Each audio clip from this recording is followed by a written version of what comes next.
Good afternoon and good evening. My name is Cedric Porter and I'm the editor of World Potato Markets. I hope to be with you in person in Anaheim this year, but if not, we're here on Zoom. And I just thought if I can't be in California, I'd be in California in the UK.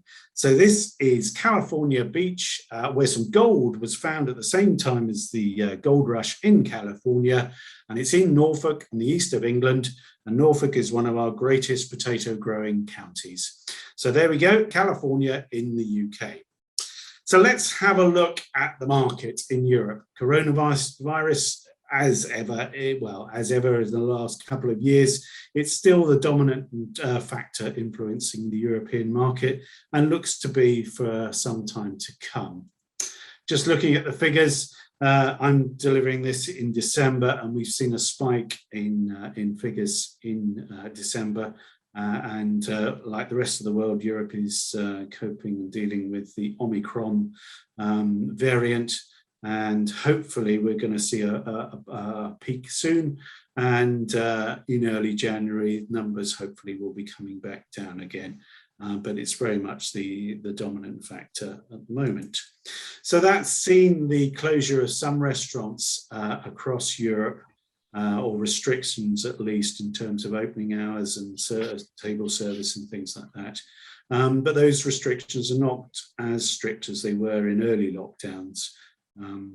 And so we're still seeing an impact on the potato market, but perhaps not as great as early parts of the pandemic.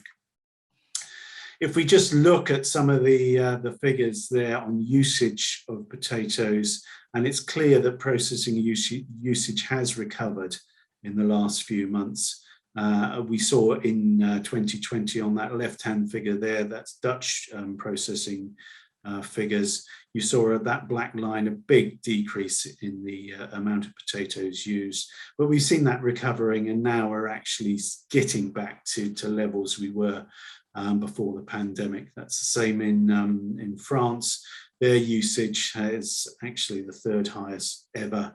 And Belgium, which has become a real powerhouse of potato processing, you can see that there was a reduction in usage in 2020, but actually that's sort of coming back, and that even that reduction was back to levels 2 or 3 years before, rather than the sort of records we saw in 2019.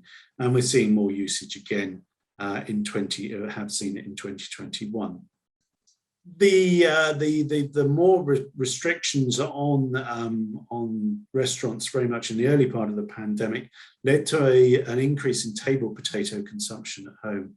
You see these figures, these are German figures, and you see that black line there is the consumption of potatoes at home, and that was much higher than it was before the pandemic. That has come off the boil a bit, that red line there, but we're still seeing elevated figures compared to before the pandemic. And any restrictions on restaurants that we've seen recently is probably going to lead to more consumption at home, as well, as people can't go out, but they still want their favourite potato dishes. They have to have them at home. And from a trade point of view, very important to those in North America, we've seen a recovery, a real sort of recovery in the European trade. This is the figures, a little bit of a complicated graph, but it's the figures from the main 5 fry exporting nations in Europe: Belgium, Netherlands, Germany, France, and Poland. And again, you see that red line. For the last few months, that has been above the blue line of the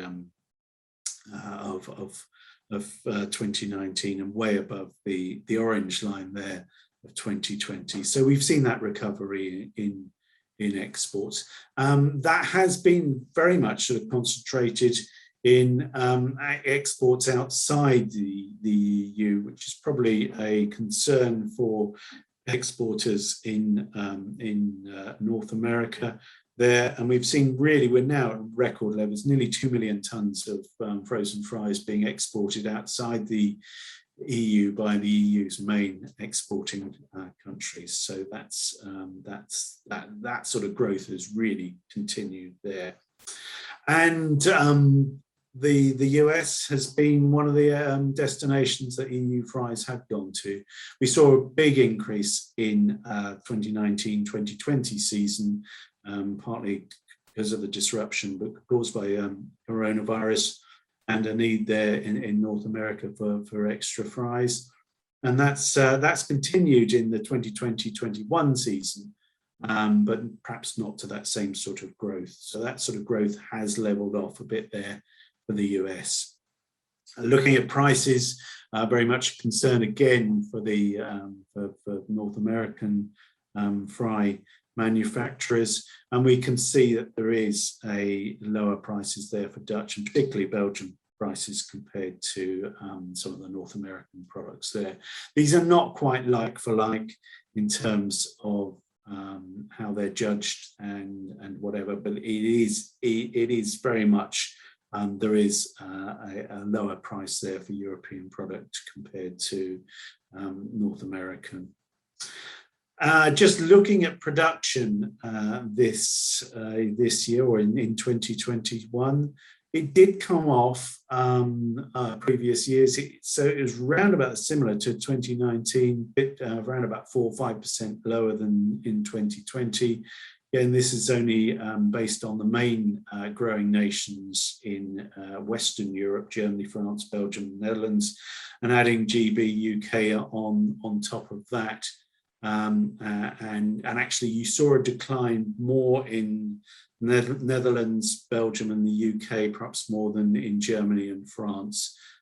Germany and France have a larger table market, and GB does have a large table market, but that market continues to be affected by the impact of Brexit, and we are seeing a lower production in the UK, probably maybe a long-term lower production in the UK as well. So the size of the European 2022 European potato area is still very unclear. Prices are much higher than they have been in the last few years, but they're still really too low for lots of growers covering their costs of productions. We've seen those massive increases in fertilizer prices, fuel prices, agrochemical prices and things like that. We've seen those rocketing, and really we're seeing a much higher cost of production. So those growers looking for 2020 are really looking for much higher contract prices, and we're looking at around about 15 to 20%. And even that, is that going to be enough to persuade other growers to plant more potatoes after those big increases in crops? And also the high price of alternative crops. We see very high cereal prices and oilseed prices, and there's a real sort of temptation to perhaps leave potatoes out of some rotations this year and produce other crops. So we might have another tight market again in the from the 2022 harvest. Just, I suppose, just looking at some of the main lessons from the pandemic, and I think to me, perhaps the most important one is that potatoes are resilient. If people can, they want to eat them. If they want to eat them in restaurants, they want to eat them at home. And there we got Super Potato. And I think we do benefit from having a product that people really, really do love. Hearing in the States that actually the percentage of restaurants holding potatoes has gone up over the pandemic. They're an easy to use product in their frozen form, easy to store, and all restaurants have them.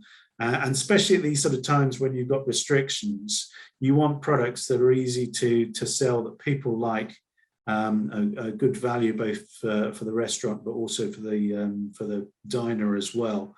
And I think that's the real sort of benefit from potatoes. And we've seen that, and we continue to see its environmental benefit and its nutritional value. And so I think we need to sort of cling on to that in these very difficult times, that potatoes, they are resilient, they are loved, and they are in demand. How can we make, as a global industry, make more of that? Which I think really hands over very well to my friend Liam from Ireland, who's going to talk to you about the World Potato Congress in Dublin. No better place really to be in late May, early June than in Dublin, and enjoying their hospitality. So over to you, Liam. Good morning, ladies and gentlemen. My name is Liam Glennon, and I'm chairperson of the local organising committee for the 11th World Potato Congress to be held in Ireland in 2022. Now, when we started working on this project almost 5 years ago, we chose as the Congress theme, the changing world of the potato. But of course, had we known then what we know now, we could simply have deleted the last 3 words and gone with the changing world. Because my goodness, how much the world has changed in the last 2 years. So perhaps a good place to start is to ask the question, why Ireland? What qualifications has Ireland got to host a World Potato Congress? Why should this tiny little country be the venue for such a prestigious potato event?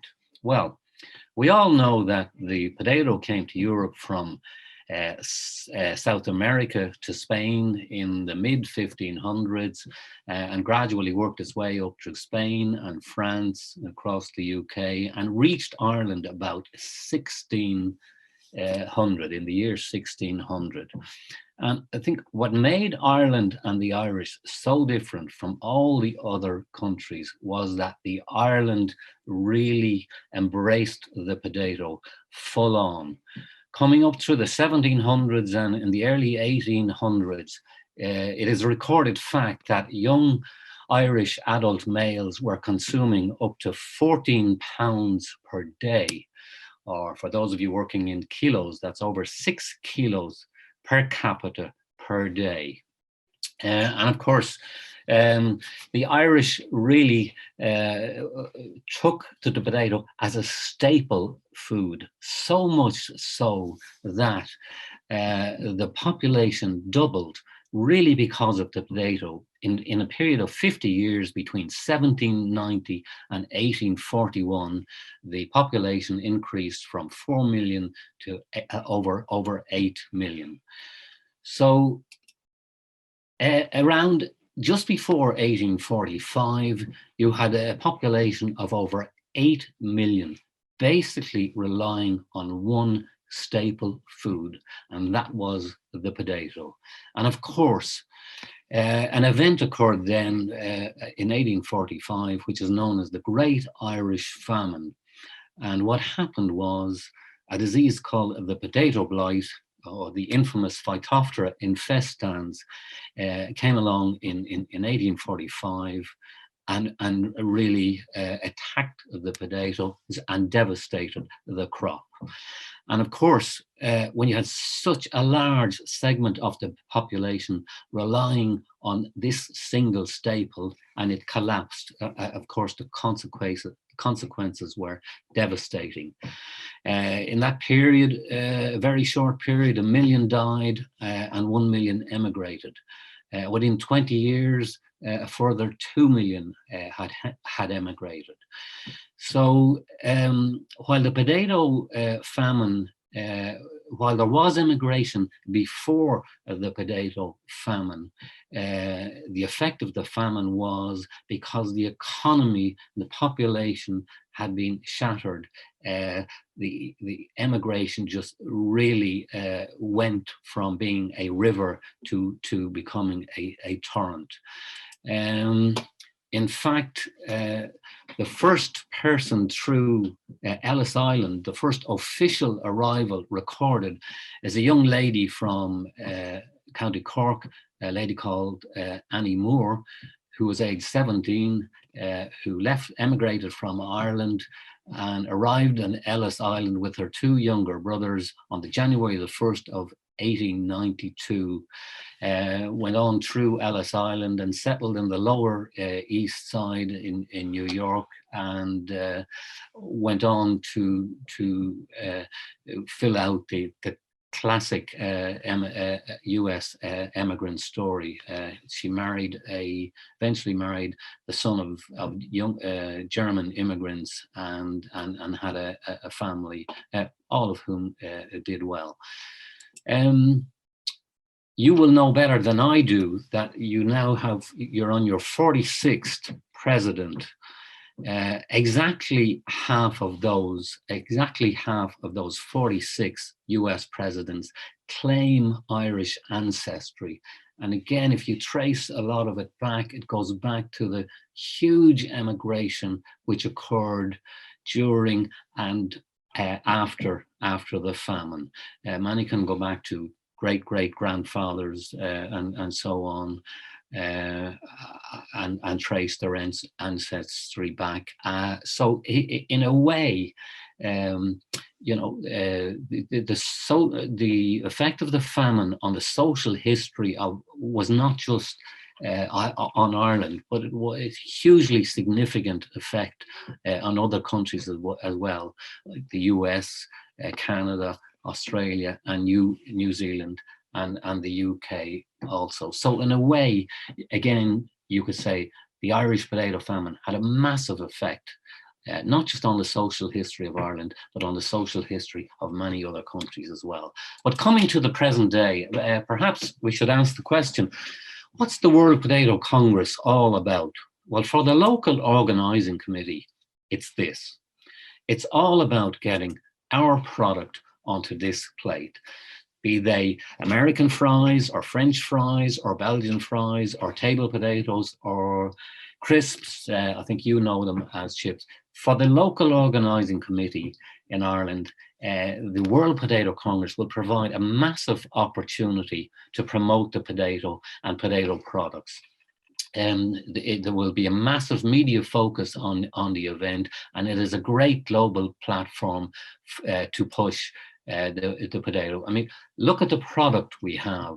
It's sugar-free, it's fat-free, it's sodium-free, it's high in potassium. It's got many benefits nutrition-wise. If the potato had not been invented before now, and you were told that this new product was coming on the market, you would be immediately taken by it. I think it's got so many advantages, and a major advantage now is that in relation to many other crops like rice, wheat, and so on, it's very environmentally friendly. It gives a great yield per square meter compared to other crops, and in summary, it's very environmentally friendly. Key Congress topics will be business. Where's the growth? Where are the opportunities? Is consumption falling, or why? What can we do about it? What's the business like post-CIPC? Sustainability will be another key topic. In Europe, we have Europe's Green Deal, the Farm to Fork strategy. The EU Commission has set a target of at least 25% of the EU's agricultural land to be organic by 2030. Is this perhaps coming your way? Come to the World Potato Congress and maybe scent the breeze and see perhaps what's going to come your way.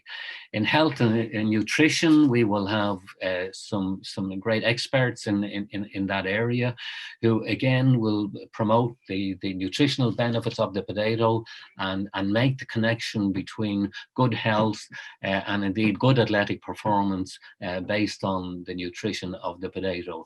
And at the event as well, we'll be highlighting the powerful potential of the potato to alleviate famine and poverty in developing countries.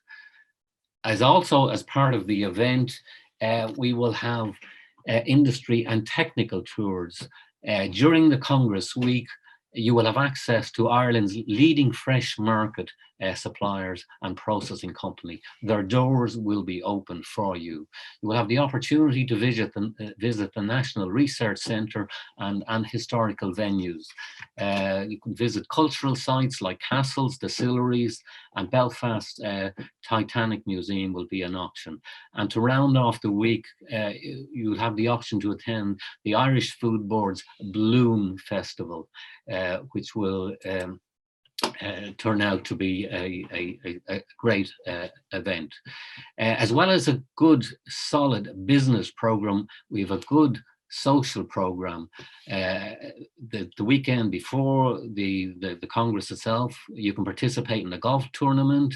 On a morning during the Congress, we will have a fun run, a 2K fun run, to make the connection between the healthy potato and athletic performance. And it'll be a great photo opportunity to promote the potato. We have a barbecue lined up, and we have a visit to the Guinness storehouse. And for obvious reasons, we have a lot of catching up to do in the social sphere, and we hope to do that catching up during the course of the Congress. Good things come to those who wait, and we have been waiting quite a while for this event, and again, we can't wait to see you when you come and to enjoy what is practically our national drink, and to see you there in Dublin. So again, in summary, I would just like to thank you for your time, and we look forward to seeing you in Ireland in May 2022. And you can get further information on the Congress website listed here on this slide. Thank you, ladies and gentlemen, for your time.